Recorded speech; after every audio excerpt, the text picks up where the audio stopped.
পুরুলিয়া শহরের গোশালা মোড়ে ঘটে যাওয়া দুর্ঘটনার সিসিটিভি ফুটেজ রূপসী বাংলা মিডিয়ার হাতে। মঙ্গলবার ভোরে পুরুলিয়া শহরের গোশালা মোড় এলাকায় একটি ভয়াবহ পথ দুর্ঘটনা ঘটে। দুটি লরির মধ্যে সংঘর্ষ হয় এবং লরি দুটি দুমড়ে মুচড়ে গিয়ে একটি দোকানে ধাক্কা মারে। সেই ঘটনার সিসিটিভি ফুটেজ এখন রূপসী বাংলা মিডিয়ার হাতে। আপনারা জানেন যে সেই খবর সর্বপ্রথম রূপসী বাংলা মিডিয়ায় লাইভ সম্প্রচার করা হয়েছিল। পুরুলিয়া শহরের গোশালা মোড় এলাকায় যে দুর্ঘটনাটি ঘটে মঙ্গলবার ভোর রাতে, তার লাইভ সম্প্রচার করা হয়েছিল রূপসী বাংলা মিডিয়ায় প্রথম।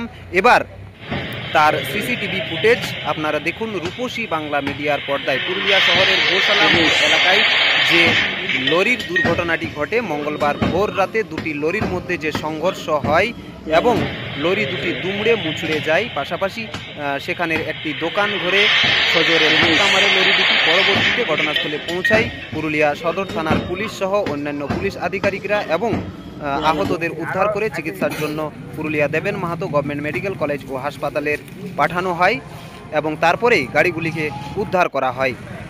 সেই দুর্ঘটনার সিসিটিভি ফুটেজ এখন রূপসী বাংলা মিডিয়ার হাতে। আপনারা দেখছেন সেই ছবি। মঙ্গলবার ভোর রাতে পুরুলিয়া শহরের গোশালা মোড় এলাকায় যে দুর্ঘটনাটি ঘটে দুটি লরির মধ্যে, তার সিসিটিভি ফুটেজ আপনারা দেখছেন এক্সক্লুসিভ রূপসী বাংলা মিডিয়ার পর্দায়। দুর্ঘটনার সিসিটিভি ফুটেজ, কিভাবে দুর্ঘটনাটি ঘটেছিল। একটি লরি গাড়িখানা দিক থেকে যাচ্ছিল, অপর একটি লরি দেশবন্ধু দিক থেকে আসছিল এবং তারপরেই সেই দুটো গাড়ির মধ্যে সংঘর্ষ হয় এবং দুর্ঘটনাটি ঘটে।